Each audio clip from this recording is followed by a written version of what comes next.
গাজায় যুদ্ধ বন্ধের দাবিতে দেশে দেশে চলছে বিক্ষোভ ও প্রতিবাদ। খোদ ইসরায়েলের এক এক শহরে প্রায় প্রতিদিনই চলছে আন্দোলন। যুদ্ধ বন্ধ ও জিম্মি মুক্তির দাবিতে সোচ্চার ইসরায়েলিরা। এদিকে ইতালিতে জি7 পররাষ্ট্র মন্ত্রী পর্যায়ে সম্মেলনের শেষ দিনে বিক্ষোভকারীদের সঙ্গে নিরাপত্তা বাহিনীর সংঘর্ষ হয়েছে।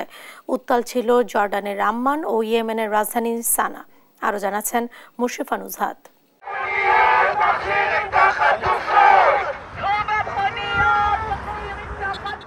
এভাবেই মহাসড়ক আটকে প্ল্যাকার্ড হাতে যুদ্ধবন্ধ এবং হামাসের হাতে বন্দী ইসরায়েলিদের মুক্তির দাবিতে স্লোগান দিচ্ছেন বিক্ষোভকারীরা। তেল আবিব ও জেরুজালেম সংযোগকারী মহাসড়ক অবরোধ করে আন্দোলন করছেন বিক্ষুব্ধ ইসরায়েলিরা। আন্দোলনে অংশ নেয়াদের বেশিরভাগই হামাসের হাতে বন্দীদের স্বজন।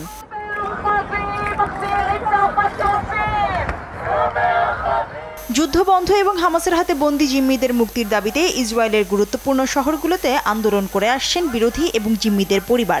6.5 মাস ধরে গাজায় চলছে ইসরায়েলি বর্বরতা।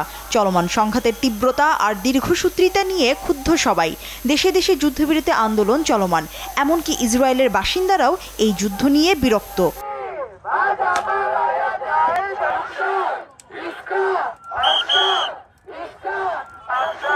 শুক্রবার ইতালিতে হয়ে গেল জি7 পররাষ্ট্রমন্ত্রী পর্যায়ের সম্মেলন।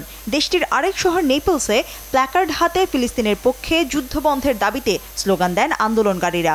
এ সময় বিক্ষুব্ধ জনতাকে গণহত্যা বন্ধের দাবি, ফিলিস্তিনকে স্বাধীন করো সহ নানান স্লোগান দিতে দেখা যায়। এই আন্দোলনে পুলিশ বাধা দিলে ঘটে ধস্তাধস্তির ঘটনা।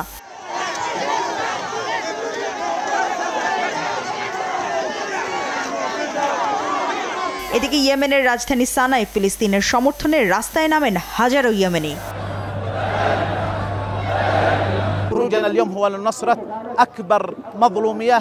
আজ আমরা রাস্তায় নেমেছি দুনিয়ার সবচেয়ে বড় আগ্রাসীদের বিরুদ্ধে প্রতিবাদ জানাতে।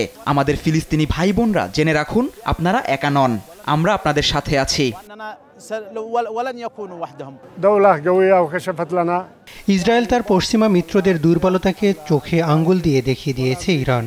আরব বিশ্বের অন্যান্য দেশের উচিত ইরানকে অনুসরণ করা।